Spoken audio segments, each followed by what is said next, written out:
What's up, everybody? Welcome to RacerXOnline.com. I'm Kris Keefer. I'm out here at Glen Helen Raceway today to introduce the 2024 0.5 GasGas MC 450 Factory Edition.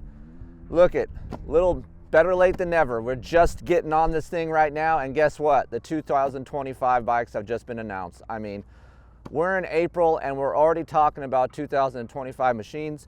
But nonetheless, if you are thinking about getting a 2025 bike, this is basically what you're going to see for 2025 from GasGas. So what has been revised? So there are some revisions, there's some new parts. For me, like the most important piece to this whole bike is the frame. If you listen to my Keefer Tested podcast, you'll know that we did the KTM Factory Edition back east. I wanted to feel that frame back east. So now we're back out west. We're going to feel the new frame. The new frame has been revised near the shock tower, also a little bit thinner on the down tube on the inside, so there are some differences. It's 300 grams lighter than the old frame. It's supposed to flex a little bit more, which I think we all were asking for, us mere mortal guys. Also, another thing that's new that you can adapt to your older bike is the engine mounts. The engine mounts are cut out.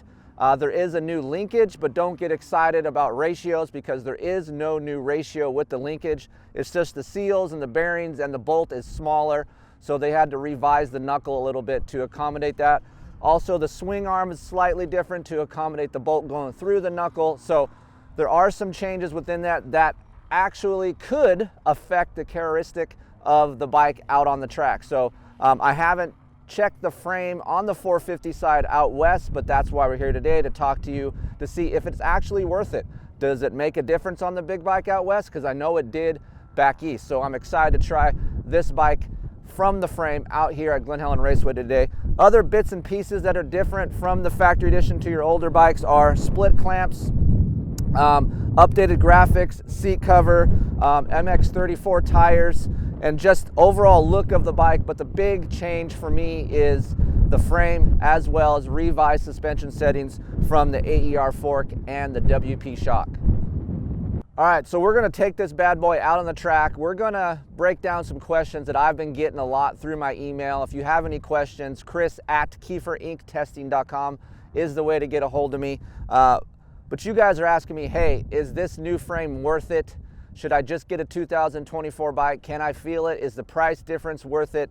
We're gonna try to break all that down here today and give you some answers to see maybe if you guys wanna save some money and just purchase a 2024. Will you be able to feel it? I'll talk to you guys about that. And of course, the 2025s are coming, so maybe you could save some money by buying a factory edition versus a 2025 version. So we're gonna talk about that and give you the actual answers that you guys want right here on RacerXOnline.com. So stay tuned, I'll be right back.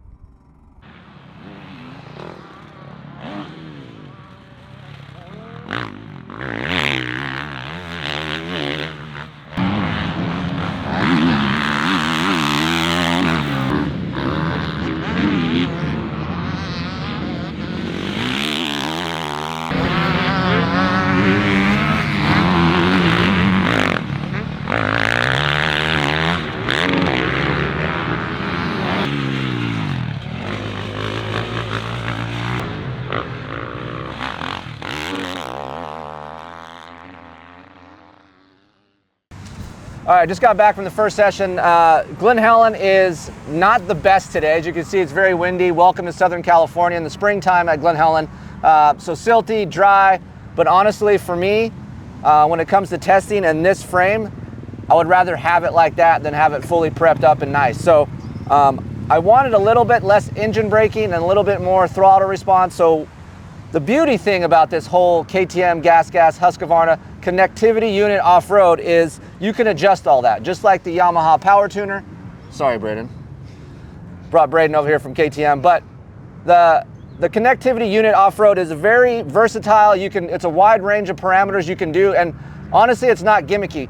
I'm gonna say Kawasaki's unit doesn't work as good as this unit or the Yamaha. So just a quick tutorial of what I want and what Braden can do on the phone or you at home to your own bike, and to get a little bit less engine braking and more throttle response. Yep. So take it away. Cool. So yeah, CUO is new for this year, the 24 factory editions. So it's pretty cool if we open up our app, we can go down Go into the engine. There's the engine tab, you can go into that. So we haven't put a map into this bike yet, so what we'll do is we'll go in and say create new map. We'll hit that, and we'll go into advanced, and it gives you more options on what you can adjust in the bike. So today, Glen Helen, it's pretty sandy. Yep. So we can go in there. Cool. We got it on sand. It's pretty dry, so we'll leave that. So engine braking, you said you want to turn that down. Yep. So parameters are set right down the middle, comes stock and stock mapping. So we can go ahead and turn that down to. And the throttle response, you want to turn it all the way up. A little bit more aggressive. So we'll go 2 up from there. Traction control, launch control, quick shift. You can change it for each gear. And so once we get that, change those parameters, go in, set the map name. We'll call this Glen Helen. Done, save. And now you turn the CUO on, you just hit the button. You hit this real quick. Tap it once. And since we've already connected to this bike, your phone's automatically gonna sync. So here is the map we created, Glen Helen, and we just hit upload to your motorcycle. And then there it is. Upload a new map. The cool thing about this whole connectivity unit is, for me, it's very easy to use.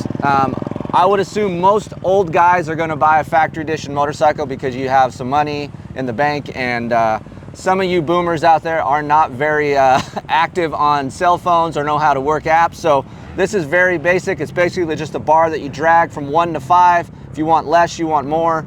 Very easy to use. So it's a good thing to have, and it actually does work.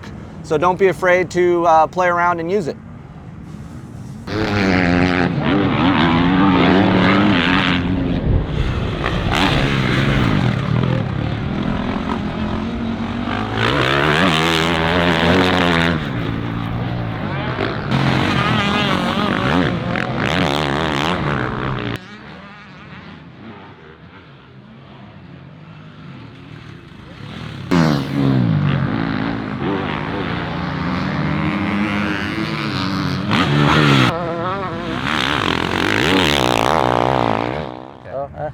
It's another beautiful day. Okay, so we're wrapped up here at Glen Helen Raceway. As you can see, we talked about it earlier. Look, I'm gonna be completely honest with you guys. I come to Glen Helen sometimes not because I enjoy riding the track, because it's good to feel your bike on this track. It's high speed, square edge. You're on the edges of your tire a lot, so you get to feel a lot of the chassis on any kind of bike, right? So especially for this GasGas MC 450 Factory Edition, I really wanted to see if this frame update has changed the rigidity balance or just the rigidity period on this motorcycle. I went back east on the KTM 450 like I mentioned at the top of the show, and softer dirt, taller bumps, I do notice less rigidity and there's more compliance within that frame. But for us SoCal guys or just hard pack guys in general, does this frame actually make a difference? So I made a bunch of notes inside my phone. I brought my guy Eddie Laret to give you a little bit of an opinion. He's been on a YZ450F, 230 pounds? Yes, sir. I'm 175 pounds. So we're gonna break some things down for you. Let's start with the main course, which is the frame, right? So for you guys asking me, Keefer, is there a difference? I'm thinking about getting a 2025 or this factory edition. It's $2,100 more. Is it worth it? After riding here at Glen Helen Raceway, it is apparent that this update to the frame, as well as the smaller bolts and the linkage, do make a difference on lean angle for this bike. I will say this, on the 250 side, I rode the new 250 frame, I don't notice it as much as the bigger bikes. Not shocking, right? Faster, bigger engine, more inertia, you're gonna feel more. So for me, I get more edge of tire compliance, a bigger tire contact patch on this frame versus the 24 standard frame. Feelings that I get on the standard frame here is when I'm leaning across the track, cutting across the track, and I'm sure you got some video here we can look at, there's deflection. I never really feel like I have a lot of contact underneath me. I just feel like my knobbies are really lightly touching the dirt. This new frame feels like my knobbies are actually in the dirt and gives me some more confidence to keep the throttle on a little bit longer. So yes, there is a difference. And if you ask me, and I'm saving my money for a new motorcycle, and I made my mind up, I'm going to GasGas, is $2,000 worth it for me? For me, yes, because I want to be able to corner good. I want to be a little bit safer on my bike. I don't want to have a headache when the track goes to crap and load up my bike and say, screw it, I'm leaving because my bike sucks. There is more track toughness within this frame, which is a wider window versus the older version. Still feels light to me, you know, 300 grams, whatever. It doesn't really matter. That's what they're saying about the frame. It's 300 grams lighter. I don't care. I just want to know how it works in the track. There's more compliance, better bump touch, more contact patch. Cornering is still the same. Before I get to the balance of the bike, Eddie, what do you think? Concur, not concur? Yeah. I mean, it's hard to not agree with everything you just said. You know, I've always loved the Austrian brand, you know, and I think when they went to the more stiffer frame the last 2 years, I believe it was, I kind of grew away from it. I kind of grew to not feel comfortable on it, not really care to ride it. Like I went through the realm of some of our other Japanese bikes, Honda, Yamaha, you know, Kawi. And when this new frame came out, you know, I was excited because, like I said, I've always liked the Austrian brand, but this bike gives a vet guy a lot of comfort, but a lot of confidence too, you know, because I feel like you said, the front end feels good. I feel like I have good contact patch on the side of the tires. As you'll see in the videos and you spoke of earlier, the track is at its worst today, right? Like it's hard packed, dry, square edge, like gnarly stuff. So I think some of that we don't talk about in these videos enough is like, look, every time you go to your track on the weekends, you work all week, you go to your track, and sometimes human error, the track just sucks. The track prep's not as good. You can't have a perfect track every single time. So is your bike going to be okay in those conditions? Are you going to miss a day of riding because your bike doesn't work when the track goes to crap? So we started out that way today. And for me, I was like, oh boy, first lap, I'm like, oh God. And then I started riding, I'm like, man, I am not as mad as I normally am when I ride the older frame. So I have to agree. I mean, so if you're spending the money, I mean, you have a family, you work, would you spend an extra $2,000 to get something? Look, it's not the $2,000. I mean, the chassis is 100% worth it, but let's link everything else that comes with it on this bike. You know, just the clamps alone, the power parts, you know, you get the Kropovich slip-on muffler, which I think kind of detunes the bike a little bit. You know, it's kind of choked off, and that's kind of been history of that. We'll talk about that in a minute. I want to break this thing down real quick. So, but as far as the $2,000 edition, 2100, whatever it is, for sure. Because that's the number one question I get: is it worth the money? Look, I feel like if you guys are spending the money for $10,000, $2,000 isn't that much more to get something that's better than what you normally could get. So for me, yes, that is better. So the chassis is better. Cornering on this bike, even though it may be slightly lighter, with the air fork, it does corner well. It's easy to lean into a corner. There's a lot of shallow ruts here today, not very deep.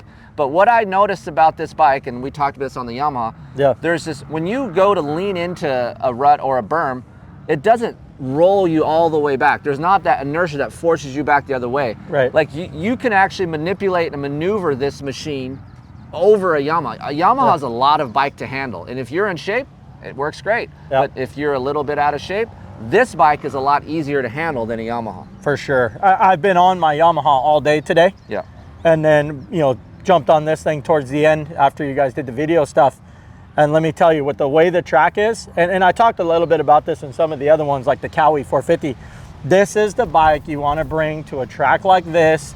It's not the pristine conditions, because I could go do a moto on this thing right now and come back and feel more lively, you know, not be so beat up, not sometimes be scared, you know, because you're not sure how you're gonna, you know, maneuver those bikes through the track. So if I had to do a moto right now, like this is a comfortable bike to go ride for 15-20 minutes. Straight line stability is, I think, as good as other bikes right now, the way it comes. I will tell you guys this: Japanese manufacturer, Austrian manufacturer, everyone was going stiffer with their frames. Yamaha went stiffer. On paper, Honda is a softer frame, but feels stiff on the track. Kawasaki's new bike went stiffer. So everyone's going to the stiffer natured frame, and now we're slowly backing that off a little bit. KTM's doing that.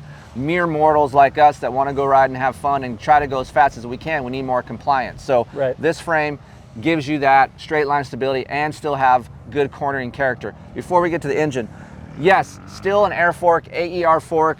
The shock, I never really complained about the shock on the Austrian brands. It's a little soft, they fade a little bit. It does feel a little ass-in low at times, under throttle. That is all still the same with this bike. I will tell you guys this, a quick fix if you guys don't want to go to a spring fork. Across the board on the SXF range or just the MC range, WP puts the oil level the same from 250, 350, 450. So I think the oil level is still a little bit low on this, which requires us to go up in air pressure, which makes the fork feel harsh. So put 10 cc's of oil in your fork, drop your air pressure, and actually helps this bike a lot. We did this on previous models and it does help. It's a cheap fix. If you don't want to spend more money on a spring conversion or whatever it is you want to do, there is comfort within this fork. It's not a total piece of crap. I've ridden older Showa stuff that's worse than this. So there is a little bit of work you have to do. Obviously you got to check your air pressure. I went up to 11 bar on this. They start you out at 10.6. That's way too low. So 11 bar, I go in a little bit on the compression. I'm at 105 on the shock. I go in on the high speed, and that's a good balance for me. I think Eddie just went up on the sag. He ran the same clickers and you were okay. So I dropped the fork to 5 millimeters, which is the first line, or 2.5 millimeters. You can try that as well. And to me, that gives you a better balance without losing a lot of front end traction and still keeps that nice cornering feel and lean angle feel. So yes, would I prefer a spring fork? Of course. But do you want to spend an extra $1,500? That's your call. You will get more front end traction. You will get more comfort, I feel like, with the spring fork. But don't give up on this AER fork. I've talked to Mark at REP several times, and there is a lot of comfort to be had. You just got to have a little bit of upkeep. All right, engine feel. Go ahead. Let's start. I'm going to let you start this off. Yeah. So engine for a vet guy is very, I don't want to use, it's very smooth. I was going to say, I don't want to use the word mellow because it's not mellow. It's smooth and it's linear, but it's comfortable. Like you can use more of the throttle. So a lot of these bikes these days, I feel like we ride around and we're just chopping throttle everywhere. You know, we're just barely getting in it until we get the thing going straight and then we open it up. Where this bike, personally, myself, I feel like it's okay to use the throttle. It's okay to go through a sweeping sand berm and be half throttle. You can Barsha this throttle and the bike will be okay. 100%. And I don't ever feel like I rode it at the end of the day where the track was, you know, probably at its worst. No, it's still pretty bad right now. Yeah, that's what I'm saying. I rode it at the end of the day when it was at its worst. I didn't get to ride it this morning. So I felt when I rode it, I was like, and I'm gonna be honest with you, I just jumped off my Yamaha. Like I literally got back from doing a moto and then I jumped right on this. So I had a good comparison. I feel like this motor just screams vet racer. It screams, I don't want to say entry level guy, but if you want to get a 450, but you're like, 350, 450, I like this bike. It's very neutral in the throttle. You can use it as hard as you want. It doesn't lug in any areas. I wouldn't really call it a third gear bike. It's not really a third gear bike, but I think we talked about previous, this KTM really has a long second. It's a GasGas, by the way. Sorry, GasGas, KTM, Husky, but I'm saying on the KTM that you rode, I feel like second, like I let it go a couple times. And it didn't sign off. It kept pulling. So I was like, okay, I'm not going to go up and then down a gear on a short little section. So I think power-wise, I think it answers a very wide spectrum of riders. So is it just like what Eddie said? It allows you to ride it hard, right? So you get on a Yamaha, you're like, whoa, I got to tame this sucker down. You get on a Honda, whoa, it's smooth, but there's a lot of power here. When I get on it, I will say this, I'm not like, wow, this is an exciting engine. It's not. It's not like something you're going to come out of the pits and be like, dude, this thing's so fun, it's so exciting. You're not gonna get that. Where it's gonna reward you is when you're trying to roll this throttle on harder, it's more connected to the rear wheel. It's not gonna break traction. You can lean and you can still hold that lean out of a corner and roll the throttle on harder where you can't do that with some other Japanese models. So it's just a linear, smoother feel and it doesn't have a lot of bottom end or low end RPM response. So if you're looking for that, you're not gonna get that right away. Now, what I will tell you guys, you do have to downshift to second. Unlike a Yamaha, you can lug it more. This doesn't like to be lugged as much as a Yamaha or even a Honda. But if you downshift to second gear is fairly long. It'll oblige you coming out of a corner for a a good amount of time, I feel like, and then you can shift to third and it'll be okay. You, if you want to be lazy in third gear, you're gonna have to change gearing. Yep. That's just matter of fact. Or what I do is I make my mind up. I'm getting a bike, I'm getting a Vortex, I'm getting a pipe, and I'm gonna put some fuel in here, and this really wakes this bike up. So yep. Jamie over at Twisted Develop, he has a little exhaust flange that goes in there. That right there, it's $250, and it'll give you some throttle response. That's right away. Yap, yap, yap. You'll get some of that back. For me, the Akrapovic muffler is more of a smoother, low-end building power. No matter what Akrapovic builds, that's their character. Always has, always will be, I feel like. On my Yamaha, I have an Akrapovic, smooths out the low end and then very broad. That's what this invites. If you put a stock GasGas muffler on here, you'd get more low end, plain and simple. So for me, some changes, if you want to get some response, you can get that. Obviously it costs more money, but it never loses that linear character. You just get more meat, which I like. I prefer this engine over any other engine out there right now, just because I can ride it harder and longer, and that's what I'm about. I want to be able to go 20 minutes and race, and be able to last that moto versus be like, oh boy, 4 laps in, I'm getting arm pump, I'm tired, and that's what other brands do. Although more exciting, I'm just tired. So yeah, the other brands will bail you out if you get in like deep, you know, you're in a corner, you get in deep sand, you know, the other brand will bail you out. But like I said, this bike, it just screams vet for me because it invites you to work on your corner speed, keep your throttle, keep smooth, don't bury it in the corner. So I'm a fan of the motor. I think personally myself, if I was to own one, I definitely would do a Vortex. I definitely would venture on the muffler to something that's a little more. The comments right now are going off on you must have a lot of money. That's what everybody's saying on the comments right now. So connectivity unit, you guys saw that little brief explanation with Braden at KTM. Very easy to use. Look at, I'm not the smartest human being. I feel like us dirt bikers aren't like scientists and just rocket scientists. So like very easy to use, interactive. You download the app, you start your bike real quick, it connects, easy to use. And the best feature is engine braking. If I was you guys out there, I'd get this bike, turn the engine braking all the way down, put the throttle response up, and you're gonna have a very different feeling motorcycle, more on the engine braking side because it's just so easy to come in a corner, helps the bike corner, doesn't load the front end. I like that. So try it, use it, it does work. Again, $12,449 for the factory edition, $10,399 for the standard MC450. Things that I would like to change on here before we wrap this up. I know we don't want to go to a 25-minute video. Simon's going to yell at us, so we got to wrap it up. Look at, I don't like the throttle. I'm not a big lock-on grip guy, never have. Just the throttle feels really small, and it feels like the throttle pull is very long. Like I got to chicken wing it to get it to full throttle. So for me, I would put another throttle tube on there. You can go pick any aluminum tube out there. And then with a little shorter pull, I prefer that. So I'm not a big fan of the bars. They are stiff, they're wide. If you're gonna keep this bar bend, which the bend for me is okay, I would go down to 803 length or 802 millimeters. So that's a wide, to me, like it was like, oh, that might be narrow. It's not narrow. He's a bigger guy. He was anti 802 millimeters, and now he has it, and now you rode this, now you're like, oh boy. Yeah, I used to hate going down into the low 800s. I was always in Renthal 996, which is 811, and I just felt comfortable on that. But I'm now running an 839 fat bar, and that's 803, and it's comfortable, you know. And I got on this right away. I was like, whoa, this thing feels wide. So that's pretty much it, man. I'd do some grips. I'd go old school glue on grips, maybe change my bar, go to a Renthal fat bar, and then I would like a little bit more low end response, and then I would ride the crap out of this thing. And yes, you are able to use the engine mounts on these on your older bikes. So if you want some updated, softer engine mounts, you can use these mounts. Most of the factory edition stuff will roll over to your older bike. So people ask me about that. Yes, it does. The connectivity unit you can buy at your local dealer, but you will have to update your ECU setting to adapt to the CUO, so just know that, but you can do that, and it does work, so that can help your older model machine.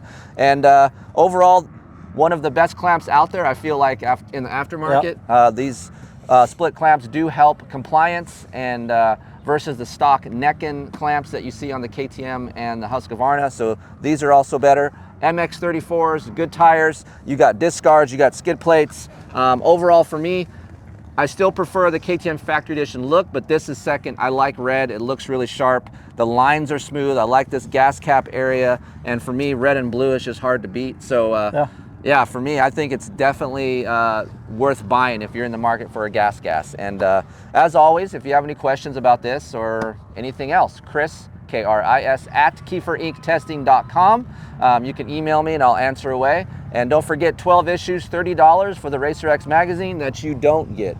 Yeah, I do. Okay, he gets it, he's good. And we have a Yamaha guy riding by, and we're gonna end it right here. So good to see you guys. We'll be back next time with another 2025 probably. Yeah, coming soon. 2025 Crazy. bike test coming soon. See you on the next one.